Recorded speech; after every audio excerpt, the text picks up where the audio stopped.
전 세계가 지켜본 밀라노 동계 올림픽 폐막. 하지만 진짜 전쟁은 경기장 밖에서 시작됐습니다. 70년 올림픽 역사상 단 한 번도 없었던 S급 판정의 주인공, 한국 때문이었습니다. 올림픽이 끝나면 아무도 기억 못할 것이라며 비아냥대던 외신 기자들. 그들은 지금 자신들의 눈을 의심하고 있습니다. 밀라노 한복판에서 수만 명의 인파가 파도처럼 밀려드는 광경, 그 끝엔 태극기가 휘날리고 있었습니다. 유럽인들의 자부심을 완전히 박살내고 그들을 한국의 매력 앞에 무릎 꿇게 만든 진짜 저력은 무엇이었을까요? 23년차 기자의 팬들을 멈추게 만든 대한민국 역대급 반전 스토리, 지금 시작합니다. 잠깐, 지금 이 이야기를 어디에서 듣고 계신지 댓글로 알려주세요. 본 영상을 시청하신 후 이야기가 감동적이었다면 구독과 좋아요도 부탁드립니다. 그럼 바로 시작할게요. 밀라노 폐막 전날 오후였습니다. 저는 숙소로 돌아가던 길에 발걸음을 멈췄습니다. 골목 끝, 제가 3년 전에도 지나쳤던 그 박물관 앞에 줄이 서 있었습니다. 한참을 이어진 줄의 끝을 찾다가 저는 그냥 그 줄 맨 뒤에 섰습니다. 코리아 하우스였습니다. 올림픽 마지막 날까지 끝이 없던 줄, 옆 전시관들이 짐을 싸던 그 시간에도 오히려 더 길어지던 그 줄. 저는 그 줄의 의미를 사흘이 지나서야 비로소 이해했습니다. 저는 에단 콜린스입니다. 아일랜드 더블린 출신으로 AP통신 국제부 기자로 일한 지 올해로 23해가 됩니다. 런던, 카이로, 베이징, 상파울루. 분쟁 지역도 다녔고 정상회담도 따라다녔습니다. 올림픽 취재는 이번 밀라노가 5번째였습니다. 아테네에서 시작해 베이징, 런던, 리우를 거쳐 밀라노까지. 그 긴 여정 어딘가에 한국이 처음 등장한 것은 2002년 한일 월드컵 때였습니다. 서울 취재를 위해 사흘을 머물렀고 거리를 가득 메운 붉은 물결 속에서 수첩 몇 장을 채웠습니다. 그리고 그게 전부였습니다. 한국은 그렇게 제 취재 노트 어딘가에 기록된 뒤 오랫동안 다시 꺼내지지 않은 나라였습니다. 밀라노에 도착한 건 개막 사흘 전이었습니다. 저는 그때 이미 기사의 뼈대를 거의 완성해 놓은 상태였습니다. 메달 집계와 종합순위 분석, 이번 대회를 수놓은 스타 선수 특집, 그리고 폐막식 연출 프리뷰. 뻔하다면 뻔한 구성이지만 23해 동안 제가 직접 다듬어온 검증된 방식이었습니다. AP통신의 올림픽 기사는 감동수기가 아닙니다. 팩트가 먼저고 분석이 다음입니다. 그 원칙 하나로 저는 여기까지 왔습니다. 한국에 대해서는 물론 알고 있었습니다. 모르는 기자가 없을 정도로 이미 세계 무대에서 존재감이 뚜렷한 나라였으니까요. 반도체 하나로 세계 공급망을 쥐락펴락하는 나라. K-팝이라는 전례 없는 문화 현상을 만들어낸 나라.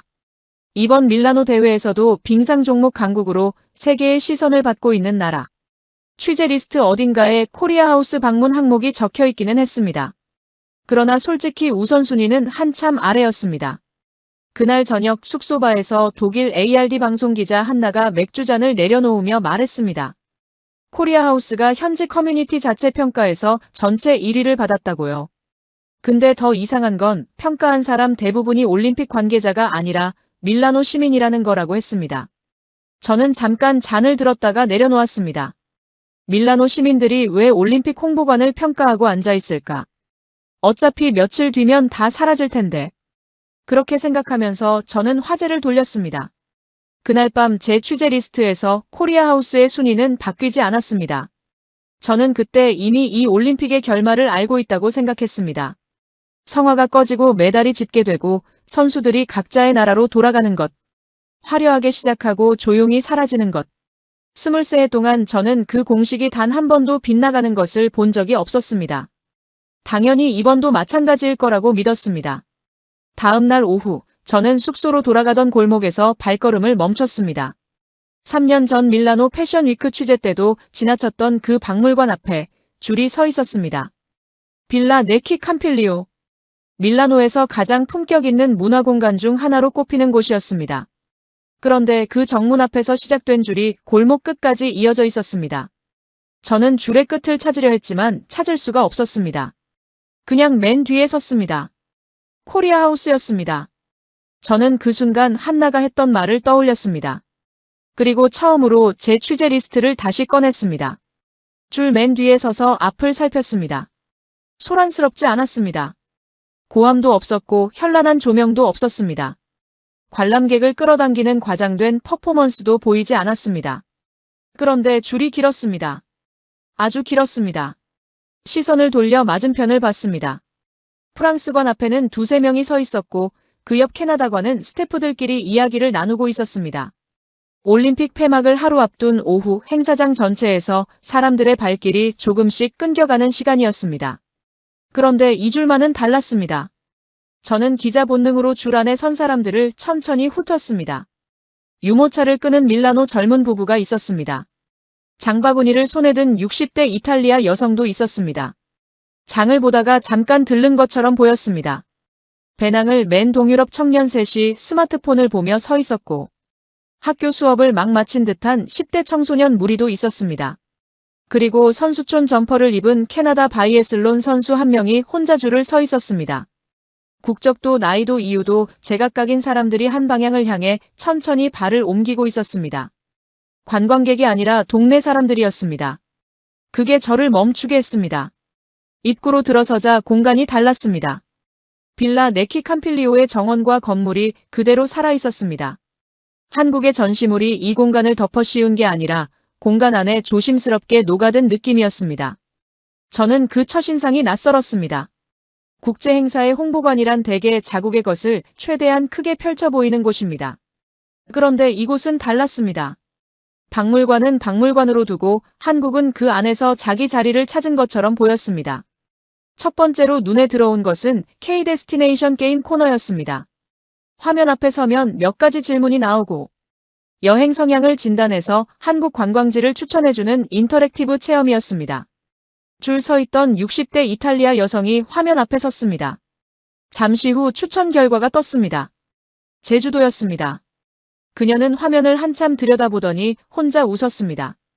그리고 스마트폰을 꺼내 화면을 찍었습니다. 누군가에게 보여주고 싶은 표정이었습니다. 저는 그 장면을 보면서 뭔가 이상하다는 생각이 들었습니다. 이상하다는 표현이 맞지 않을 수도 있습니다. 낯설다는 편이 더 정확했습니다. 제가 수십 개의 국제 행사에서 봐온 홍보관들은 대부분 방문객을 구경꾼으로 만들었습니다. 전시를 보여주고 설명하고 사진을 찍게 하는 방식. 그런데 이 공간은 방문객을 경험자로 만들고 있었습니다. 그 차이가 어디서 오는지 저는 그 순간 정확히 설명할 수 없었습니다. 다만 분명히 느꼈습니다. 안쪽으로 더 들어갔습니다. 한강 편의점 콘셉트로 꾸며진 공간이 나왔습니다. 컵라면, 삼각김밥, 음료들이 진열돼 있었고 한쪽에 테이블이 놓여 있었습니다. 캐나다 바이애슬론 선수가 그 테이블에 혼자 앉아 컵라면을 먹고 있었습니다. 뜨거운 국물을 한 모금 마시더니 눈을 감았습니다. 잠깐 그 자세 그대로 있었습니다. 무언가를 기억해내려는 사람처럼요. 그리고 천천히 눈을 떴습니다. 저는 그 옆을 지나치다가 멈췄습니다. 뭔가를 적어야 할 것 같았습니다. 수첩을 꺼냈지만 첫 줄을 어떻게 시작해야 할지 몰랐습니다. 결국 짧게 한 줄만 썼습니다. 이 사람들은 구경하러 온 게 아니다. 뭔가를 경험하러 왔다. K뷰티 코너로 발걸음을 옮겼습니다. 올리브영 인기 제품들이 진열돼 있었고 퍼스널 컬러 진단 체험이 운영되고 있었습니다. 그 앞에 긴 대기줄이 있었습니다.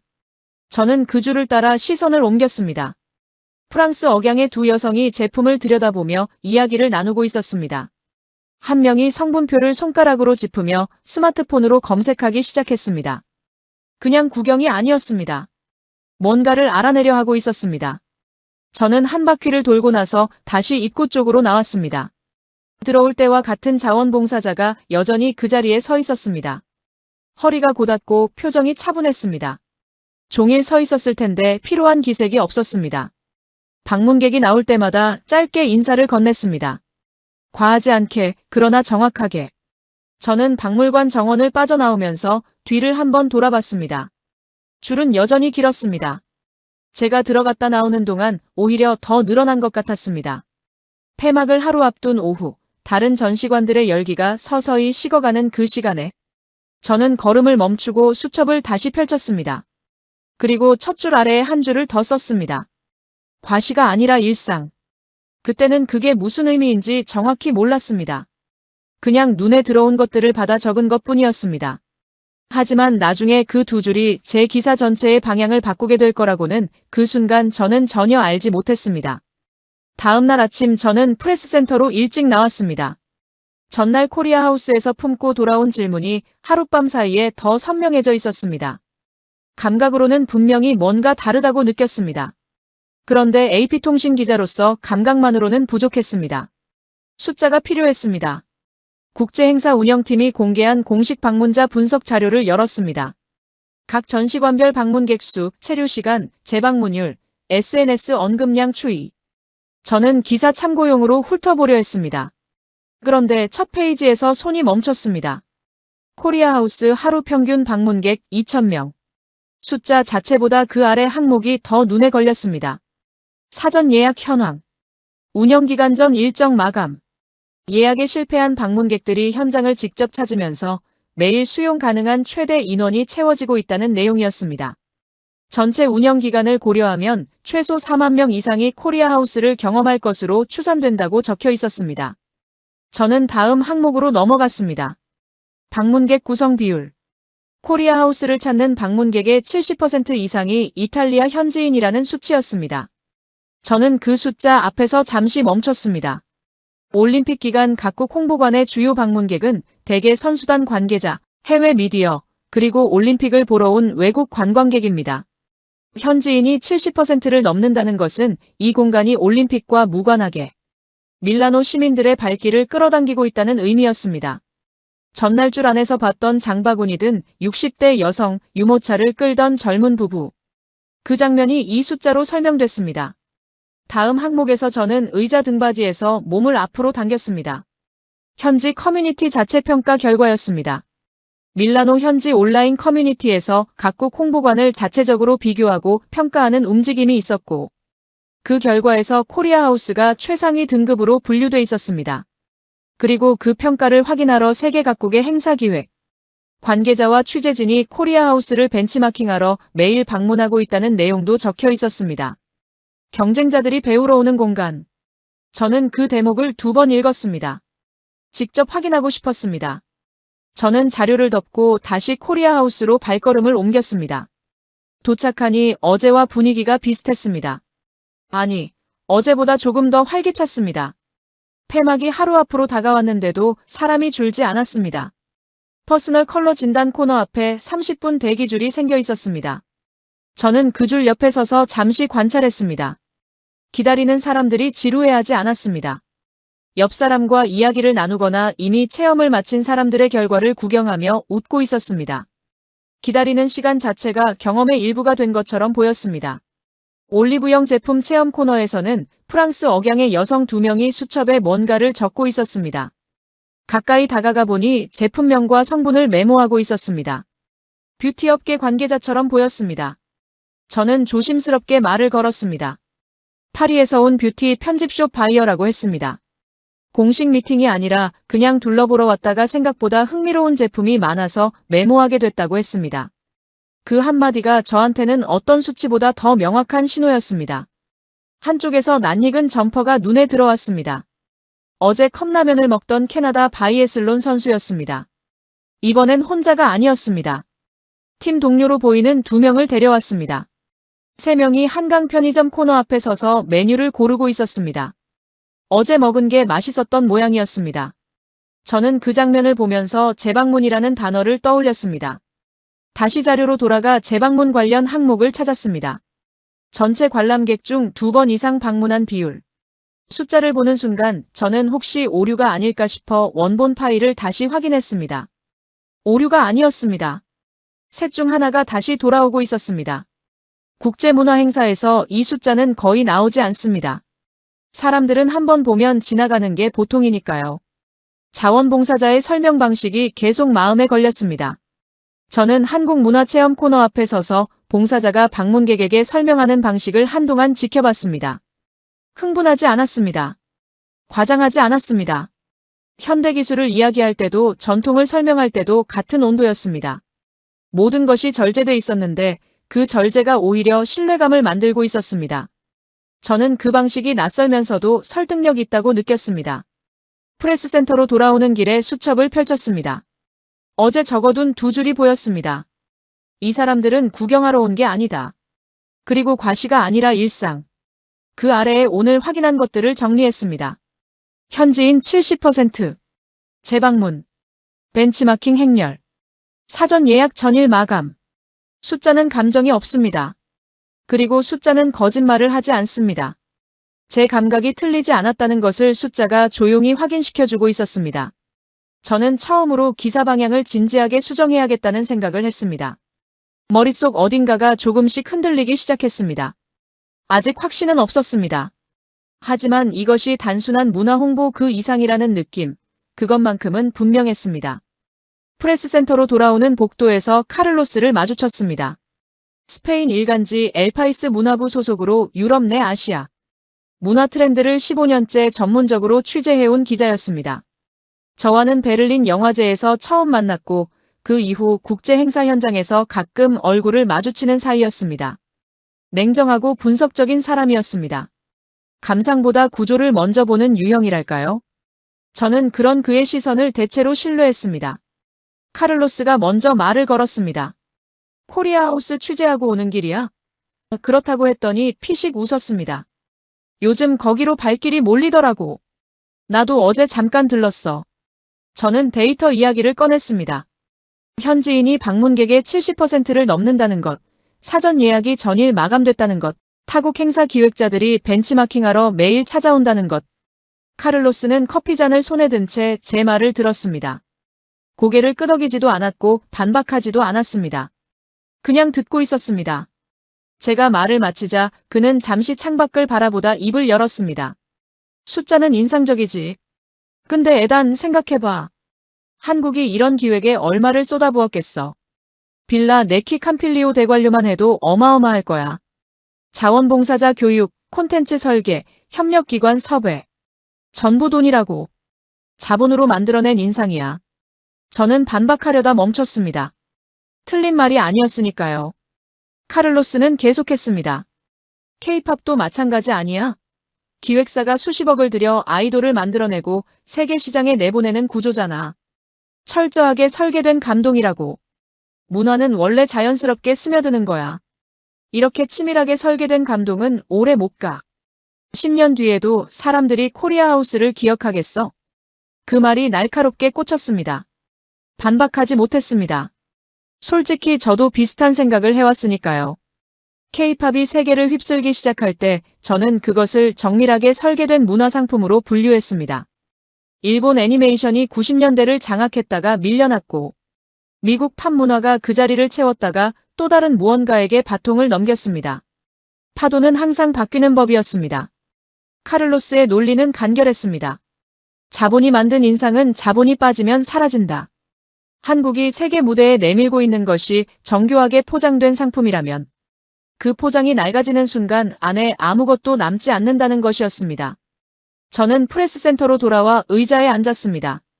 카를로스의 말이 머릿속에서 맴돌았습니다. 불편했습니다. 그런데 그 불편함의 정체가 그의 말이 틀렸기 때문이 아니라는 것을 저는 알고 있었습니다. 반박하고 싶은데 당장 손에 쥔 근거가 없었습니다. 감각으로는 분명히 뭔가 다르다고 느꼈지만 그것을 논리로 세울 수가 없었습니다. 전날 코리아하우스에서 봤던 장면들이 하나씩 떠올랐습니다. 제주도 추천 결과를 보며 혼자 웃던 60대 이탈리아 여성. 컵라면 국물을 한 모금 마시고 눈을 감던 캐나다 선수. 올리브영 제품 성분을 수첩에 메모하던 파리 바이어. 그 표정들이 설계된 반응처럼 보이지 않았습니다. 적어도 저한테는 그랬습니다. 그런데 카를로스가 옳다면 그 표정들도 결국 정교한 기획의 산물이라는 뜻이었습니다. 저는 그 가능성을 정면으로 마주해야 했습니다. 노트북을 열었습니다. 자료를 처음부터 다시 파고들기로 했습니다. 이번엔 다른 각도에서였습니다. 카를로스의 말이 맞는지 틀린지 확인하고 싶었습니다. 감각이 아니라 숫자로, 인상이 아니라 구조로, 한국이 세계 무대에서 실제로 어떤 자리를 차지하고 있는지 처음부터 다시 들여다보기로 했습니다. 밀라노의 밤이 깊어가고 있었습니다. 프레스센터 안에는 저 혼자였습니다. 화면 불빛만 켜져 있었습니다. 저는 검색창에 첫 번째 키워드를 입력했습니다. 카를로스의 말을 검증하려면 한국이 세계 무대에서 실제로 어떤 자리를 차지하고 있는지부터 확인해야 했습니다. K-팝과 드라마가 뜨기 시작한 게 2010년대 중반이었습니다. 그렇다면 그 이전에 한국은 세계에 무엇을 내밀고 있었을까요? 저는 그 질문을 손에 쥐고 자료를 역방향으로 파고들기 시작했습니다. 첫 번째로 나온 숫자는 한국 콘텐츠 산업 수출 규모였습니다. 2023년 기준 약 130억 달러. 저는 그 숫자보다 그 아래 꺾은 선 그래프에 시선이 머물렀습니다. 성장 곡선이 시작된 시점이 2012년이었습니다. K-팝이 세계적으로 폭발하기 전 한국 드라마가 넷플릭스를 통해 전 세계로 퍼지기 훨씬 전이었습니다. 문화 콘텐츠 수출은 이미 그때부터 조용히 커지고 있었습니다. 10년 새 약 4배. 이 성장이 단순히 K-팝 열풍의 결과라면 그래프는 2015년 이후에 갑자기 솟아야 했습니다. 그런데 곡선은 완만하고 꾸준했습니다. 유행이 아니라 축적의 모양이었습니다. 망산 수출 자료로 넘어갔습니다. 2022년 170억 달러를 돌파하며 세계 9위. 저는 이 숫자가 처음엔 뜬금없이 느껴졌습니다. 문화 행사를 취재하다가 왜 방산 수출인가? 그런데 자료를 읽어내려가면서 그 연결이 보이기 시작했습니다. 폴란드는 2022년 한국산 K 전차와 K9 자주포 대규모 도입 계약을 체결했습니다. 계약 규모만으로도 세계 방산 역사에 기록될 만한 수준이었습니다. 저는 당시 폴란드 측 발언을 찾아봤습니다. 단가 때문이 아니었습니다. 폴란드 국방부 관계자의 발언이 자료에 남아 있었습니다. 한국은 납기를 지키는 나라라는 것, 계약한 것을 계약한 대로 이행하는 신뢰가 선택의 이유였다는 내용이었습니다. 호주는 한국산 잠수함 건조 기술을 검토했고 아랍에미리트와 이집트는 방산 협력 계약을 체결했습니다. 모두 비슷한 맥락이었습니다. 화려한 프레젠테이션이 아니라 한 번 맺은 약속을 지켜온 기록이 이 계약들의 토대였습니다. 반도체 항목을 열었습니다. 삼성전자와 SK하이닉스 두 기업이 전 세계 메모리 반도체 시장의 절반 이상을 장악하고 있었습니다. 이 공급망이 흔들리면 어떻게 되는지는 코로나19 이후 세계가 직접 경험했습니다. 자동차 공장이 멈췄고 가전제품 출하가 지연됐습니다. 반도체 하나가 현대산업 전체의 혈액과 같은 역할을 한다는 것을 그때 세계가 실감했고 그 혈액의 절반 이상을 한국이 공급하고 있었습니다. 배터리 자료도 찾아봤습니다. 유럽이 전기차 전환을 선언하면서 가장 먼저 직면한 문제가 배터리 공급이었습니다. 독일, 프랑스, 이탈리아의 완성차 업체들이 생산 계획을 세우기 위해 가장 먼저 연락한 곳이 한국 배터리 기업들이었습니다. 유럽의 탄소 중립 목표가 한국 없이는 현실적으로 불가능하다는 말이 업계 안에서 공공연하게 나오고 있었습니다. 저는 화면에서 눈을 뗐습니다. 카를로스는 한국이 자본으로 인상을 만든다고 했습니다. 그런데 제가 지금 보고 있는 것은 자본의 이야기가 아니었습니다. 반도체 공급망, 방산 납기 이행, 배터리 기술 협력. 이것들은 수십 년 동안 묵묵히 쌓아온 신뢰의 기록이었습니다. K-팝이 세계를 흔들기 훨씬 전부터 한국은 이미 세계 무대에서 자기 자리를 단단하게 확보하고 있었습니다. 그렇다면 문화는 어떻게 봐야 할까요? 저는 다시 콘텐츠 수출 그래프로 돌아갔습니다. 그 완만하고 꾸준한 곡선을 다시 들여다봤습니다. K-팝과 드라마가 세계를 흔든 것처럼 보이지만 그 바닥에는 수십 년 동안 납기를 지키고 품질을 지키고 한 번 맺은 계약을 끝까지 이행해온 기록이 자리하고 있었습니다. 문화가 혼자 뜬 게 아니었습니다. 기술이 쌓이고 산업이 확장되고 국제 무대에서 신뢰가 축적된 토대 위에서 문화가 꽃을 피운 것이었습니다. 카를로스의 논리가 인과를 거꾸로 읽고 있었다는 확신이 들었습니다. 그는 화려한 포장이 먼저 있고 그 안에 내용이 채워진다고 봤습니다. 그런데 실제로는 반대였습니다. 수십 년 동안 내용이 먼저 쌓였고 그 내용이 문화라는 형태로 세계 앞에 드러난 것이었습니다. K-팝은 뿌리가 아니라 꽃이었습니다. 저는 노트에 한 줄을 썼습니다. 자본이 아니라 신뢰가 쌓인 것이다. 그리고 그 아래에 한 줄을 더 썼습니다. K-팝은 원인이 아니라 결과다. 창밖으로 밀라노의 밤이 깊어 있었습니다. 노트북 화면만 켜져 있었습니다. 저는 처음으로 내일 기사 방향의 초안을 적기 시작했습니다. 손이 멈추지 않았습니다.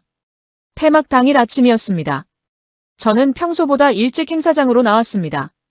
밀라노의 2월 새벽은 차가웠습니다. 코트깃을 세우고 걸으면서 저는 이 풍경을 23해 동안 얼마나 많이 봐왔는지를 생각했습니다. 올림픽이든 월드컵이든 G20이든 국제행사의 마지막 날 아침은 언제나 같았습니다. 화려하게 시작하고 조용히 사라지는 것. 그것이 공식이었습니다. 행사장 입구에 들어서자 예상했던 풍경이 펼쳐졌습니다. 각국 전시관들이 하나둘 짐을 꾸리고 있었습니다. 포장재를 두른 상자들이 복도에 쌓여 있었고 현수막을 걷어내는 인부들이 사다리 위에 올라가 있었습니다. 전날까지 사람들로 북적이던 공간들이 텅 빈 채 형광등만 켜져 있었습니다. 스태프들은 말없이 움직였습니다. 서두르는 것도 아니었고 아쉬워하는 것도 아니었습니다. 그냥 끝내고 있었습니다. 저는 그 풍경 속을 천천히 걸었습니다. 낯설지 않았습니다. 그냥 그런 것이라고 그렇게 알고 있었습니다. 코리아 하우스 방향으로 발을 옮기던 순간 저는 걸음을 멈췄습니다.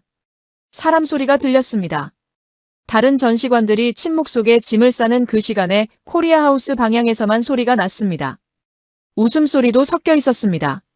저는 그쪽으로 발걸음을 옮겼습니다. 가까워질수록 소리가 커졌습니다. 도착해서 본 것은 어제와 달랐습니다. 아니, 어제보다 더했습니다. 입구 앞 대기줄이 어제보다 길었습니다. 스태프들은 새벽부터 웃으며 움직이고 있었습니다. 올림픽 성화가 오늘 밤 꺼지는 날이었습니다. 그런데 이 공간만은 마치 오늘이 첫날인 것처럼 돌아가고 있었습니다. 저는 안으로 들어갔습니다. 공간 전체를 한 바퀴 훑었습니다. 그러다 한쪽 테이블에서 발이 멈췄습니다. 양복을 입은 남성 2명이 한국 측 담당자와 마주 앉아 있었습니다. 테이블 위에는 노트북과 서류가 펼쳐져 있었고 명함이 오가고 있었습니다. 저는 조심스럽게 다가가 귀를 기울였습니다. 북유럽 스트리밍 플랫폼 관계자들이었습니다. K-드라마 유통 협력을 논의하고 있었습니다. 구체적인 계약 조건이 오가고 있었습니다. 올림픽이 막을 내리는 바로 그날 아침, 계약의 씨앗이 조용히 뿌려지고 있었습니다. 다른 테이블로 시선을 옮겼습니다. 중동 국적으로 보이는 3명이 한국 측 담당자에게 무언가를 묻고 있었습니다. 스마트시티 에너지 관리 시스템 관련 기술 협력이었습니다. 배터리와 전력망 운영 쪽으로 깊은 관심을 보이고 있었습니다. 담당자는 서두르지 않았습니다. 차분하게, 그러나 정확하게 답했습니다. 그 여유가 오히려 신뢰처럼 느껴졌습니다. 저는 그 장면들을 보면서 이상하다는 생각이 들었습니다. 이상하다는 표현이 정확한지 모르겠습니다. 어제 카를로스가 했던 말이 떠올랐습니다. 자본으로 만든 인상이라고 했죠. 그런데 지금 제 눈앞에서 벌어지고 있는 것은 인상의 문제가 아니었습니다. 성화가 꺼지는 날, 다른 전시관들이 트럭을 부르는 속도로 짐을 싸는 동안 이 사람들은 전혀 다른 시간대 안에 있었습니다. 마치 행사가 끝난 게 아니라 이제 진짜가 시작된다는 듯이. 그때 옆에서 낯익은 목소리가 들렸습니다. 카를로스였습니다. 언제 왔는지 제 옆에 서서 코리아 하우스 내부를 천천히 훑어보고 있었습니다. 어제 저한테 자본론을 설파하던 그 사람이었습니다. 그는 한동안 말이 없었습니다. 북유럽 바이어들이 앉은 테이블을 보다가 중동 관계자들이 앉은 테이블로 시선을 옮겼습니다. 그리고 낮은 목소리로 물었습니다. 이거 원래 계획된 미팅이야? 아니면 즉흥이야? 저는 잠깐 생각했습니다. 그리고 대답했습니다. 둘 다야. 계획이 있었으니까 즉흥이 생긴 거지. 카를로스는 대답하지 않았습니다.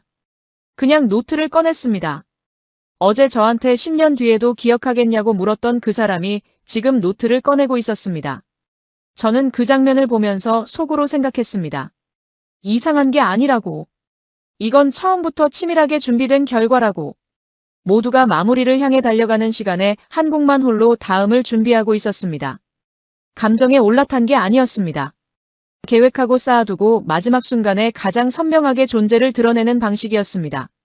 저는 제 안에서 오랫동안 굳어있던 무언가에 금이 가는 소리를 들었습니다. 그 균열이 불편하지 않았습니다. 오히려 시원했습니다. 저는 수첩을 꺼내 적기 시작했습니다. 손이 빨랐습니다. 프레스센터로 돌아온 것은 오후였습니다. 노트북을 열고 새 문서를 켰습니다. 기사 제목 칸에 커서가 깜빡이고 있었습니다. 저는 그 커서를 한동안 바라봤습니다.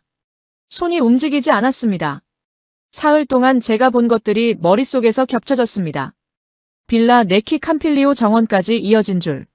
제주도 추천 결과를 보며 혼자 웃던 60대 이탈리아 여성. 컵라면 국물을 마시고 눈을 감던 캐나다 선수. 폐막 당일 아침에도 계약서를 펼치던 북유럽 바이어들. 그리고 노트를 꺼내던 카를로스. 방향은 잡혀 있었습니다. 쓰고 싶은 것도 분명했습니다. 그런데 첫 문장을 쓰려는 순간 뭔가 단단한 것이 걸렸습니다. 저는 AP통신 소속 기자입니다. 세계 최대 통신사가 내보내는 기사는 감동수기가 아닙니다. 사실이 먼저고 분석이 다음입니다. 어느 한 나라를 향해 감정적으로 기울어서는 안 됩니다. 그것이 AP통신의 원칙이었고 제가 23해 동안 지켜온 기준이었습니다. 그런데 저는 지금 한국에 설득당하고 있었습니다. 이것이 문제였습니다. 저는 의자를 뒤로 밀고 눈을 감았습니다. 그리고 처음으로 돌아가려 했습니다. 다시 냉정하게 보려고 했습니다.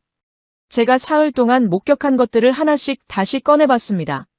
코리아하우스의 동선은 의도적으로 설계돼 있었습니다. 입구에서 체험 코너, 안쪽으로 음식과 뷰티, 끝에 문화체험.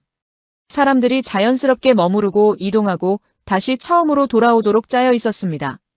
수십 곳의 후보지를 검토한 끝에 빌라 네키 캄필리오를 선택했다는 기록도 있었습니다. 자원봉사자 교육은 수개월 전부터 진행됐습니다. 북유럽 바이어와의 미팅, 중동 관계자와의 기술 협력 논의. 그것도 사전에 조율된 일정이었습니다. 전부 계획된 것이었습니다. 저는 그 사실 앞에서 잠시 멈췄습니다. 그렇다면 제가 사흘 동안 목격한 것은 정교한 연출이었던 걸까요? 카를로스의 말이 다시 귓속에서 울렸습니다. 자본으로 만든 인상이라고 했죠.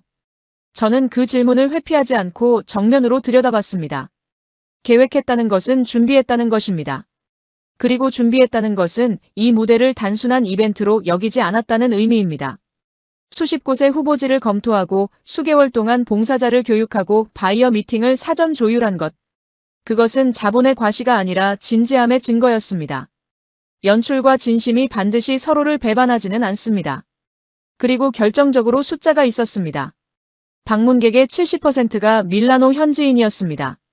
저는 그 숫자를 다시 꺼냈습니다. 현지인은 속지 않습니다.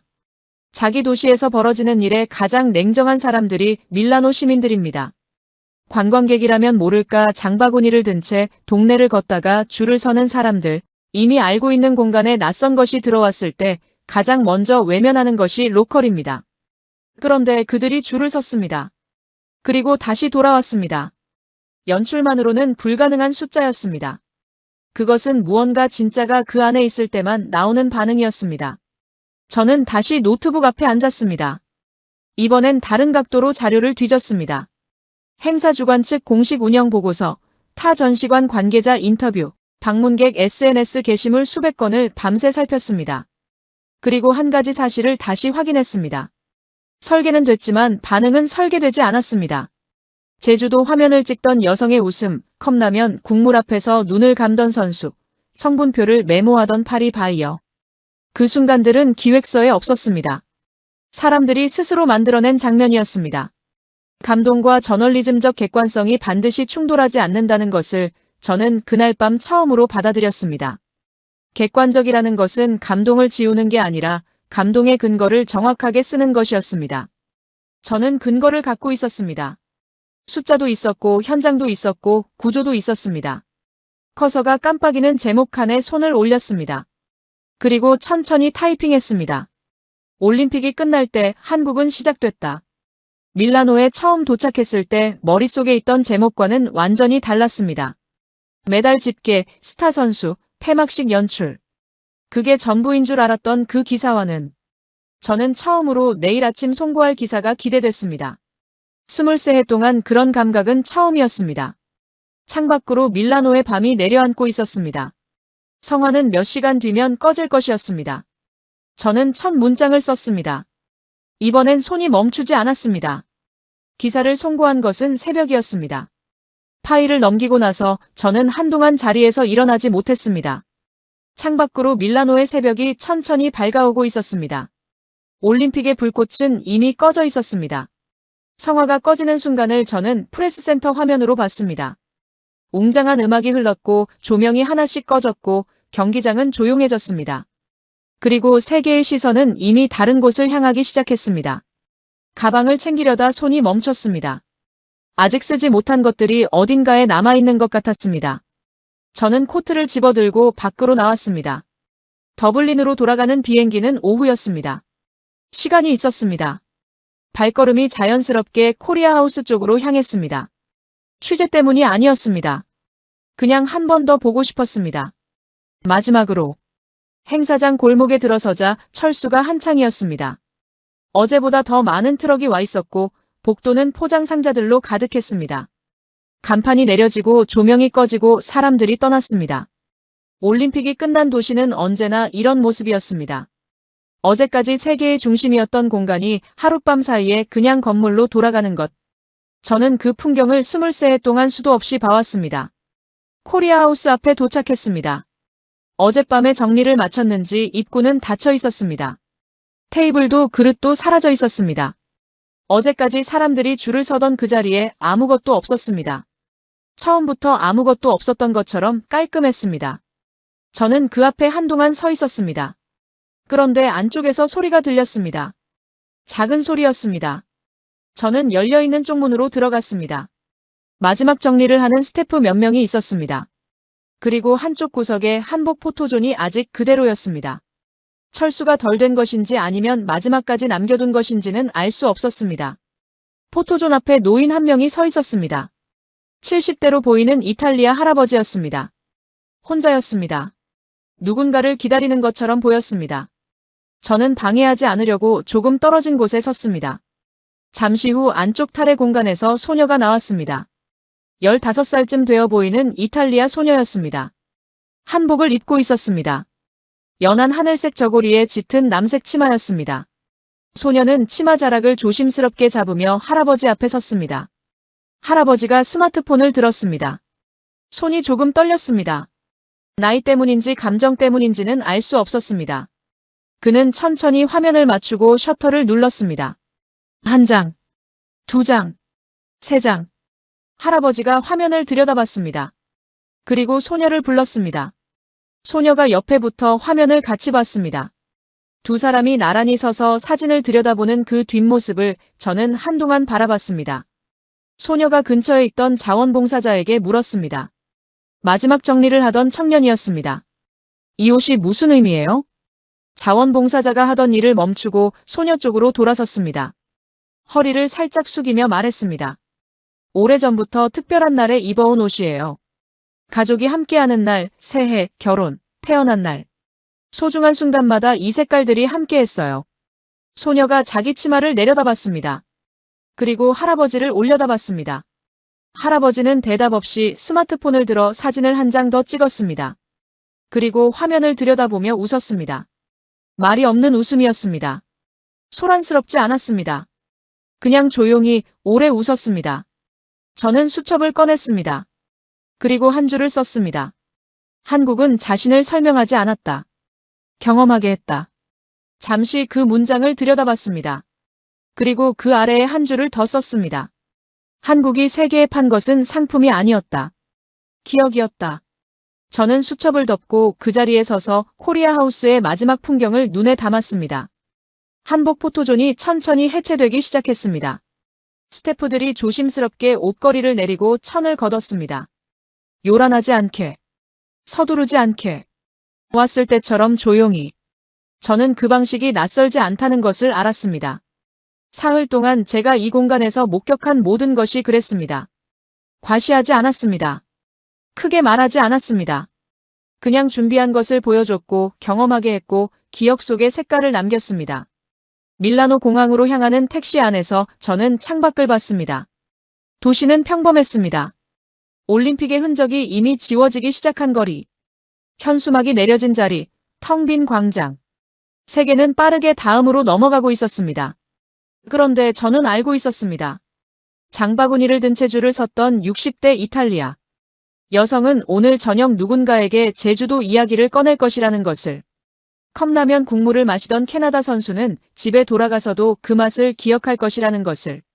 그리고 하늘색 저고리를 입고 할아버지 앞에 섰던 소녀는 오늘 찍은 사진을 오래 간직할 것이라는 것을. 그들은 각자의 나라로 돌아가 그것을 이야기할 것입니다. 그리고 그 이야기가 또 다른 누군가를 한국으로 향하게 만들 것입니다. 선언이 아니라 기억으로, 홍보가 아니라 경험으로. 더블린으로 돌아가면 저는 편집장에게 한국 관련 장기 기획을 제안할 생각입니다. 단순한 문화 소개가 아닙니다. 왜 이 나라가 세계 무대의 중심으로 조용히 그러나 분명하게 이동하고 있는지 그 구조 전체를 짚어볼 것입니다.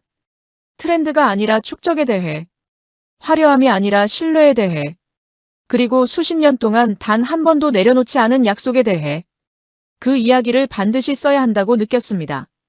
올림픽은 끝났습니다. 성화는 꺼졌고 선수들은 떠났고 세계의 시선은 다른 곳을 향했습니다. 그러나 밀라노의 어느 골목, 빌라 네키 캄필리오 정원에서 시작된 그 줄의 의미는 꺼지지 않았습니다. 그것은 끝이 아니었습니다. 한국은 이제 막 시작하고 있었습니다. 여러분, 오늘의 이야기는 여기까지입니다. 에다는 밀라노에서 줄의 끝을 찾지 못했습니다. 어쩌면 그 줄은 아직도 끝나지 않은 것인지도 모릅니다. 세계가 한국을 향해 발걸음을 옮기기 시작했습니다. 그 시작에 여러분도 함께 계십니다. 우리가 지켜온 것들이 세계를 움직이고 있습니다. 그것으로 충분합니다. 구독과 좋아요로 응원해주시면 더 감동적인 이야기로 찾아뵙겠습니다. 오늘도 여러분 모두 따뜻하고 건강한 하루 보내시길 바랍니다. 긴 영상 끝까지 시청해주셔서 감사합니다.